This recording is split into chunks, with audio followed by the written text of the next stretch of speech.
Vamos lá? Seguindo. Pois é. Então, entendidos os princípios, eu queria rapidamente falar de poderes, tá? A matéria a gente vai aprender enquanto a gente resolve as questões. Eu faço só um apanhado rapidinho. Primeiro, você já sabe que todo poder da administração pública corresponde a um dever, né? Toda vez que a administração pode atuar para alcançar o interesse público, ela não só pode, como ela deve. Ela não pode deixar de atuar quando o interesse público exigir. Então, os poderes da administração são ao mesmo tempo poderes e deveres administrativos. Essa é a ideia. E aí, pessoal, é importante que você entenda que os poderes da administração pública são poderes instrumentais. Ou seja, os poderes da administração nada mais são do que o instrumento necessário a se alcançar o interesse público. A administração, ela não tem poder pelo simples poder. O poder é o instrumento que a administração tem para conseguir alcançar o interesse coletivo. Os poderes administrativos são instrumentais, eles só são válidos enquanto instrumento necessário a alcançar o interesse público. A administração não tem poder pelo simples poder, né? O poder é o instrumento, é a forma pela qual o Estado vai conseguir alcançar o interesse coletivo. É por isso, pessoal, que se o Estado exerce o poder, além do caráter da instrumentalidade, se ele exerce o poder pelo simples poder, ocorre o que a gente chama de abuso de poder, né? Então, o abuso de poder ocorre todas as vezes que o Estado extrapola o caráter instrumental. Exerce o poder pelo simples poder, extrapolando o caráter da instrumentalidade. Isso é o que a gente chama de abuso de poder, tá? A expressão abuso de poder, ela é ampla. Ela abarca duas espécies: excesso de poder e desvio de poder. O excesso de poder é um vício de competência. Então, ocorre excesso de poder todas as vezes que o agente pratica o ato excedendo a competência definida em lei. Então, ele podia fazer isso, mas ele faz isso. Ele faz mais do que o que ele poderia, né? Ele excede a competência legal. A ideia do excesso de poder é exatamente essa. O sujeito extrapola os limites da competência legal. E o desvio de poder, não. O desvio de poder é um vício de finalidade. Ele pratica o ato até dentro dos limites da competência dele, mas buscando uma finalidade diversa daquela finalidade prevista na lei. O desvio de poder é um vício de finalidade, é um vício por meio do qual o administrador está buscando uma finalidade que não seja aquela especificada na lei que previu a prática do ato. Ok? Maravilha. Então, excesso de poder e desvio de poder são espécies do gênero abuso de poder. E aí, antes da gente falar de cada um dos poderes, eu quero que você saiba que os poderes administrativos podem ser exercidos de forma discricionária ou de forma vinculada. Não existe efetivamente um poder vinculado, um poder discricionário, porque discricionariedade e vinculação são as formas de exercício desses poderes. Então, cuidado com isso. Morro de medo que eles cheguem para você e digam assim, ó, no poder vinculado, a administração está vinculada à lei, no discricionário não. Isso não existe. Toda atuação do Estado é vinculada à lei. Então, toda vez que o Estado atua, ele atua vinculado ao texto da lei. Não existe essa ideia de que a atuação vinculada está na lei e a discricionária não. A diferença é o que, então? Justamente a lei que prevê a atuação do Estado. Por quê? Porque em algumas situações, a lei estabelece todos os elementos da atuação estatal sem nenhuma margem de escolha. Isso é uma atuação vinculada, né? A lei diz assim, se o sujeito faltar mais de 30 dias consecutivos ao serviço, demissão. Isso é um requisito objetivo. Se ele faltar 30 dias, ele não pode ser demitido. E se ele faltar 31, ele não pode deixar de ser demitido. A atuação do administrador público é uma atuação discricionária ou vinculada. O critério está objetivamente definido na lei, sem dar ao agente nenhuma margem de escolha. Então, se ele atua dentro da vinculação, ele só pode exercer aquela atividade nos estritos limites da lei. A discricionariedade não. Quando eu falo de uma atuação discricionária, pessoal, eu estou lhe dizendo que o administrador público acaba tendo uma margem de escolha dentro dos limites da lei mesmo. Então, só para título de exemplo, a lei diz assim: se a administração for alienar um bem imóvel que foi adquirido por decisão judicial, para alienar esse imóvel, a administração pública pode fazer concorrência ou leilão. Isso é uma atuação discricionária. Quando a lei diz que a administração pode fazer concorrência ou leilão, a lei está dando ao agente público uma margem de escolha, né? Se ele atuar mediante concorrência, ele está atuando nos limites da lei. Se ele fizer leilão também. A concorrência é uma modalidade mais garantidora e o leilão é uma modalidade mais célere. Compete ao agente, em cada caso concreto, saber se é melhor se valer de uma modalidade mais garantidora ou se é melhor se valer de uma modalidade mais célere. Isso é discricionariedade, que pode estar assim expressa, concorrência ou leilão, ou também se manifesta por conceitos jurídicos indeterminados. Então, pode dissolver uma passeata tumultuosa. A definição de tumulto é analisada com base nos critérios de oportunidade e conveniência desse agente. É ele que vai analisar, no caso concreto, se o tumulto é ou não suficiente a dissolver a passeata. Então, a ideia é de que, nesses conceitos indeterminados, a atuação concreta depende de uma margem de escolha do agente. Isso também é discricionariedade. Certo? Perfeito. Daí, entendido que os poderes administrativos podem ser vinculados ou discricionários, quero que vocês saibam que existem 4 poderes administrativos a serem estudados: o poder hierárquico, o disciplinar, o normativo e o de polícia. E eu quero começar falando do poder normativo. Poder normativo é o poder que a administração tem de editar normas gerais e abstratas. Tá? Então, toda vez que você pensar no poder normativo, você vai pensar em um poder para expedição de normas gerais. Normas gerais e abstratas decorrem do exercício do poder normativo. Claro, normas gerais e abstratas dentro dos limites da lei. O poder normativo não é o poder legislativo. O poder normativo é o poder de expedir normas gerais e abstratas dentro dos limites definidos em lei. Isso é poder normativo, né? Expedição de normas gerais nos limites da lei. Por exemplo, a lei diz não pode traficar entorpecente. Aí vem um ato normativo e diz, ó, entorpecente para fins da lei é isso, isso, isso e isso. Então essa é a ideia do poder normativo. É a expedição de normas gerais dentro dos limites da lei. Eu quero que você tome cuidado, porque existem vários atos normativos, né? Existe em lei previsão de vários atos normativos, resoluções, instruções normativas. O mais famoso é o regulamento. Regulamento ou decreto, tanto faz. É a mesma coisa. É porque assim, o regulamento é o ato e o decreto é a forma do regulamento, né? Então, o regulamento é o ato normativo e o decreto é a forma do regulamento. O regulamento ou decreto é ato privativo do chefe do Poder Executivo. Então, só quem pode expedir um regulamento ou um decreto é o chefe do Executivo. Outras autoridades públicas podem expedir outros atos, resoluções, instruções normativas.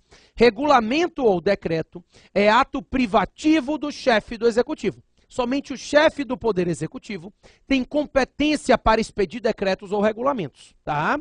E aí, pessoal, é por isso que eu quero que você tome cuidado, porque antigamente, né, tradicionalmente, se dizia que poder normativo e regulamentar eram sinônimos. Hoje, a gente entende que o poder regulamentar é o poder de expedir regulamentos, ou seja, é uma espécie do poder normativo. Poder regulamentar é privativo do chefe do executivo, presidente, governador, prefeito, que tem o poder para expedir regulamentos. Daí, na doutrina internacional, vou aprofundar só o suficiente para a sua prova, tá? Na doutrina internacional, os regulamentos se dividem em regulamentos executivos e regulamentos autônomos. Os regulamentos executivos, o nome já diz, são aqueles regulamentos que são editados para fiel execução da lei. Então, toda vez que você pensar num regulamento executivo, você vai pensar num regulamento que foi expedido para fiel execução da lei. para fielmente executar o texto legal. Regulamento executivo é isso. É regulamento expedido para executar a lei, para facilitar e minudenciar o texto da lei. Toda vez que você pensar num regulamento executivo, você vai pensar num regulamento expedido para facilitar e minudenciar o texto legal. Os regulamentos executivos, pessoal, eles são expedidos dentro dos limites da lei, para facilitar e minudenciar o entendimento da lei. É diferente do regulamento autônomo, que, como o nome já diz, é aquele regulamento expedido para substituir a lei. Ele é autônomo. Ele não depende de lei, né? Ele substitui o texto legal. Isso é um regulamento autônomo. É um regulamento expedido como substituto do texto de lei. Seguinte, a princípio, você vai me dizer que no Brasil não se admite um regulamento autônomo, porque a gente sabe que no Brasil ninguém é obrigado a fazer ou deixar de fazer nada, senão em virtude de lei. E eu concordo com você. Para fins de prova, o artigo 84, inciso 6º, inseriu duas espécies de regulamentos autônomos no Brasil. Porque o 84, 6º diz assim, ó, não precisa anotar não, que ele não vai sair de lá, ó para mim. Ele diz assim, o presidente da República pode, por meio de decreto, não é decreto, é regulamento. Primeiro, fazer a extinção de cargo público vago. Segundo, tratar da matéria de organização administrativa desde que não gere despesa, não crie órgãos.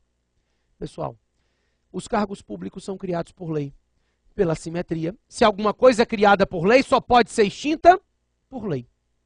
A mesma coisa é a matéria de organização administrativa, que é matéria de lei. Por isso, essas duas espécies de regulamentos ou decretos previstas no artigo 84, inciso 6 da Constituição, são consideradas pela doutrina como regulamentos autônomos. Hoje, a regra no Brasil são os regulamentos executivos, aqueles expedidos para fiel execução da lei. Excepcionalmente, nas hipóteses autorizadas pelo artigo 84, inciso 6, se admitem regulamentos autônomos no direito brasileiro. É excepcional, ok? Maravilha. Além do poder normativo, o poder hierárquico, que é o poder de organização e estruturação interna da atividade. O poder hierárquico é um poder interno. Não existe hierarquia externa, pessoal. A hierarquia se manifesta sempre dentro de uma mesma pessoa jurídica. Entre órgãos e agentes de uma mesma pessoa jurídica, existe a manifestação do poder hierárquico.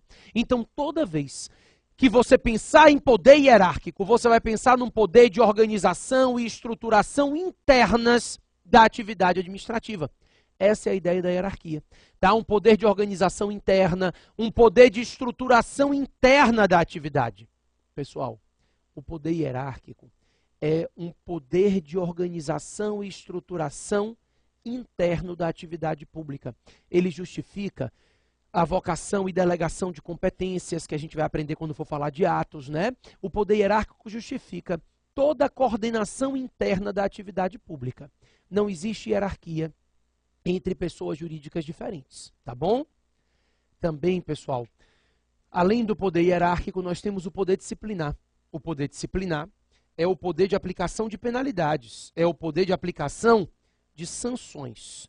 Sempre que você pensar no poder disciplinar, você vai pensar em um poder sancionatório, em um poder punitivo, né? A disciplina é o poder de aplicação de punição e penalidade a particulares, mas não é qualquer pessoa. Não é qualquer sanção que configura poder disciplinar. O poder disciplinar é o poder de aplicar penalidades àqueles que têm um vínculo especial com o Estado. Então, por exemplo, se você estacionou no meio da rua e tomou uma multa, multa é penalidade? Claro. É poder disciplinar? Não. Você desrespeitou uma norma geral, sofreu uma sanção. Isso é poder de polícia, a gente já vai ver. O poder disciplinar é aplicado àqueles que têm vínculo com a administração. Então, se você tivesse contratado com o Estado e tomasse uma multa porque descumpriu o contrato, isso é poder disciplinar, né? Ou então, você é um servidor público e sofreu uma penalidade de advertência, isso é poder disciplinar. Por quê? O poder disciplinar é o poder de aplicar penalidades àqueles que estão sujeitos à disciplina do Estado. ou seja, aqueles que de alguma forma possuem algum vínculo especial com o poder público. Esse vínculo especial vai justificar a aplicação dessa penalidade, tá? Perfeito. Por fim, o poder de polícia. O poder de polícia é o poder que a administração pública tem de... primeiro, eu quero que você entenda uma coisa. O poder de polícia que a gente está conversando aqui diz respeito à polícia administrativa, não à polícia judiciária. A polícia judiciária é a polícia de prevenção e repressão à prática de ilícitos penais. Toda vez que você pensar em polícia judiciária, você está pensando num poder de punição, de prevenção e repressão à prática de ilícitos criminais. A polícia judiciária, ela é investigativa, ostensiva, né? Sempre exercida por corporações especializadas e visa punir ilícitos penais. É matéria de estudo do direito processual penal. Não me interessa. O que me interessa é a polícia administrativa. O poder de polícia administrativo está previsto no CTN, o artigo 78 do Código Tributário Nacional. Define que o poder de polícia é o poder que a administração tem de restringir, né, de restrição ao exercício de liberdades individuais, ao uso, gozo e disposição da propriedade na busca do interesse público. Então, poder de polícia é o poder de restringir o exercício de liberdades individuais, de restringir o uso da propriedade privada na busca do interesse coletivo. Essa é a ideia.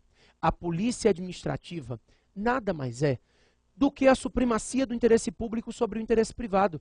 É o Estado restringindo o exercício de liberdades e o uso da propriedade para alcançar o interesse coletivo. Então, quando se pensa em polícia administrativa, se fala em poder de limitar e restringir o exercício de liberdades e de uso da propriedade na busca do interesse público. Então, você quer construir? A casa é sua, o dinheiro é seu, mas tem que ter uma licença, porque o Estado vai verificar se a sua construção se adequa, não viola o interesse coletivo, né?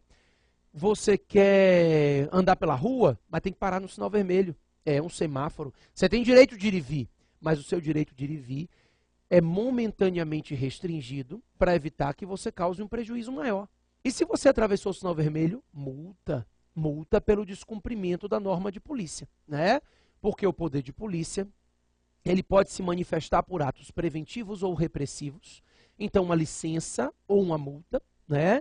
E por normas gerais ou atos individuais. Então, uma regra que diz que não pode estacionar ou uma licença, uma autorização, né? Então, são atos concretos e normas gerais decorrentes do poder de polícia. Problema nenhum.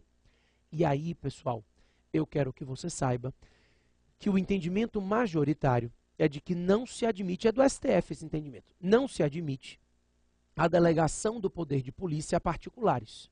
Exatamente.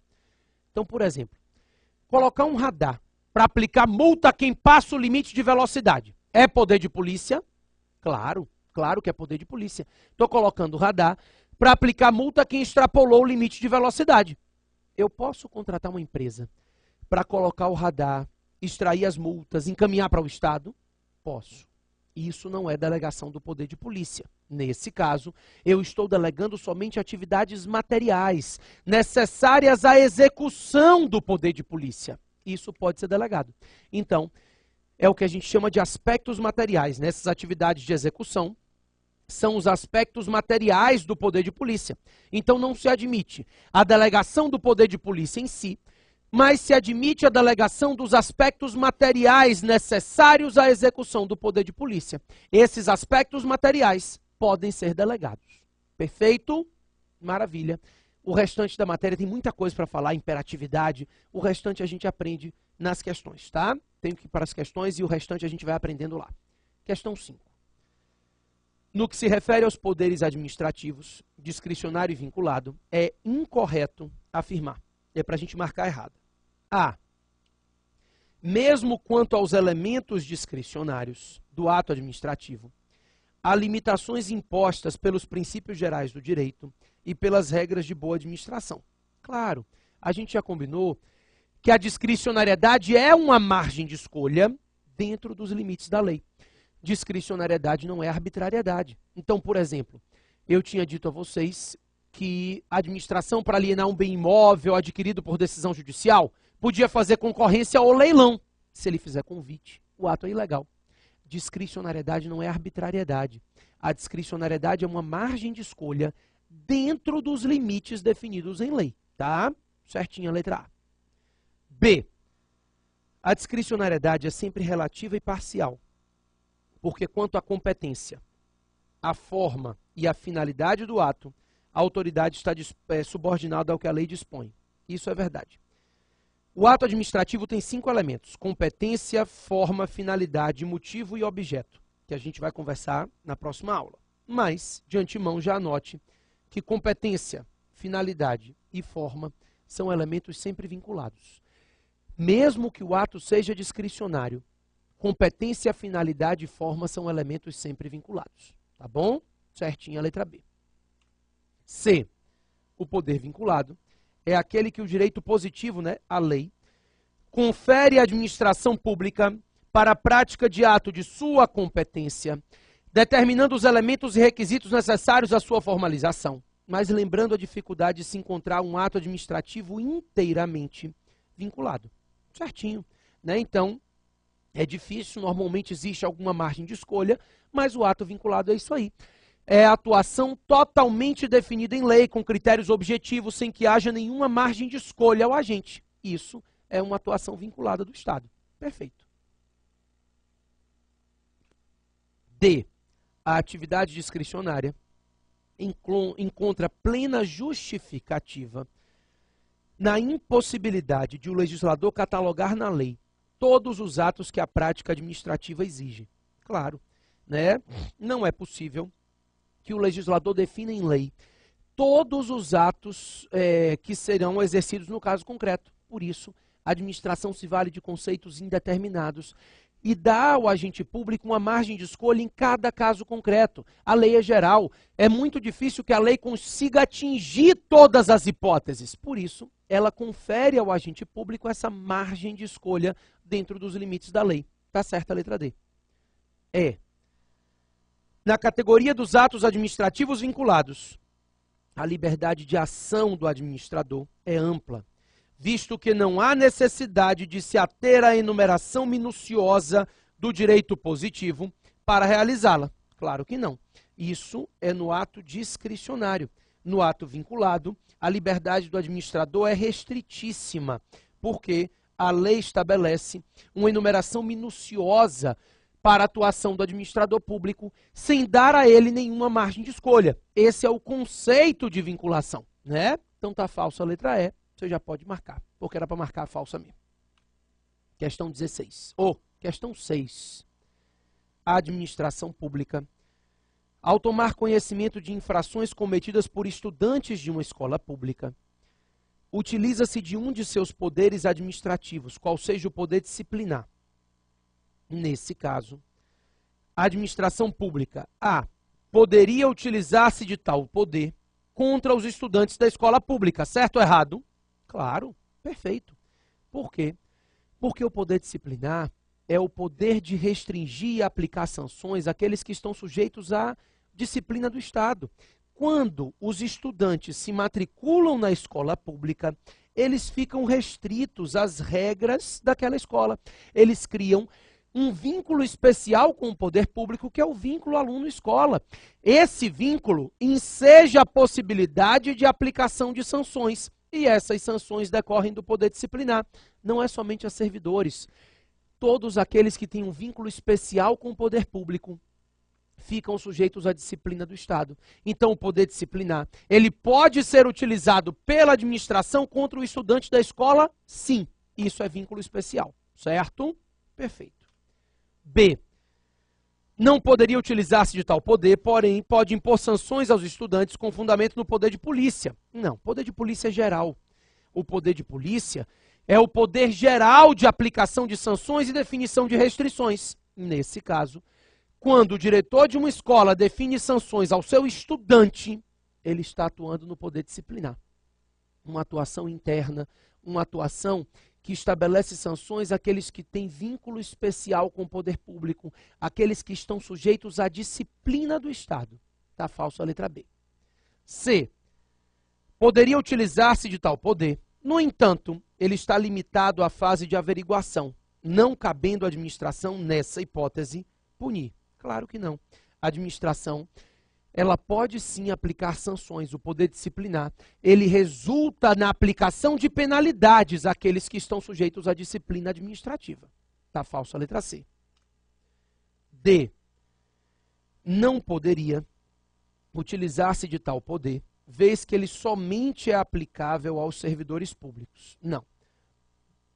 O erro está no somente. Ele é aplicável aos servidores públicos? É. Porque os servidores públicos têm um vínculo especial com o Estado, que é o vínculo hierárquico. Né? O vínculo hierárquico é o vínculo que o servidor público tem com a administração, que enseja a possibilidade do poder disciplinar. Afinal de contas, o poder disciplinar é o poder de aplicar sanções àqueles que têm um vínculo especial. Então, como os servidores têm vínculo especial, eles estão sujeitos à disciplina do Estado, ao poder disciplinar. Mas somente aos servidores? Não. Qualquer vínculo especial enseja a aplicação do poder disciplinar. Poderia utilizar-se de tal poder, que nessa hipótese será discricionário, ou seja, pode a administração escolher entre punir e não punir. Não, ele é discricionário porque a administração pública, dentro dos limites da proporcionalidade, definirá qual a sanção a ser aplicada, a intensidade da sanção, mas não pode escolher entre punir e não punir. A discricionariedade do poder disciplinar não é a possibilidade da administração punir ou não punir. Se o sujeito cometer a infração disciplinar, ele vai sofrer a sanção. A discricionariedade está nos limites dessa sanção. Então, a intensidade da penalidade vai ser analisada pelo administrador público em obediência ao princípio da proporcionalidade. Aí, ele tem uma margem de escolha. Aí, ele tem uma discricionariedade. Tá? Tá falso a letra E também. Ficamos com a letra A. Vamos para 7. Vamos lá. Constitui exemplo de poder disciplinar da administração pública. A. A imposição de restrições à atividade dos cidadãos, nos limites estabelecidos pela lei. Isso é o poder de polícia. Né? Restrições à atividade dos cidadãos, nos limites de lei, é poder de polícia, não é poder disciplinar. É, inclusive, o que está exposto lá no artigo 78 do CTN. Restringir o exercício de liberdades individuais, sempre, como todos os poderes do Estado, praticado dentro dos limites da lei. Perfeita a letra A, mas a letra A não é conceito de poder disciplinar, é poder de polícia. B. A imposição de sanção a particulares que contratam com a administração. Certinho.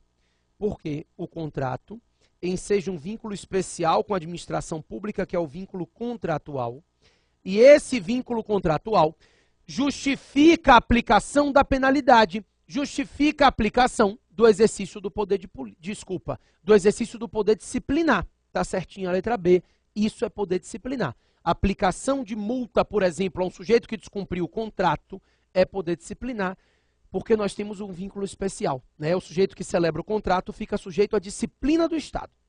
C. A edição de atos normativos para ordenar a atuação de agentes e órgãos administrativos. Isso é o poder normativo. Né? O poder normativo é que é esse poder para expedição de normas gerais e abstratas, ordenando a atuação dos agentes, dos órgãos, definindo a atuação pública, sempre dentro dos limites da lei. Poder normativo não é poder legislativo. Né? D. A edição de regulamentos para fiel execução da lei também é poder normativo, mais especificamente o que a gente chama de poder regulamentar. Uma espécie do poder normativo, porque é privativa do chefe do poder executivo. O poder regulamentar, o poder de estabelecer regulamentos dentro dos limites da lei. Perfeito. A letra E fala o poder conferido à autoridade de dar ordens aos seus subordinados e rever os seus atos.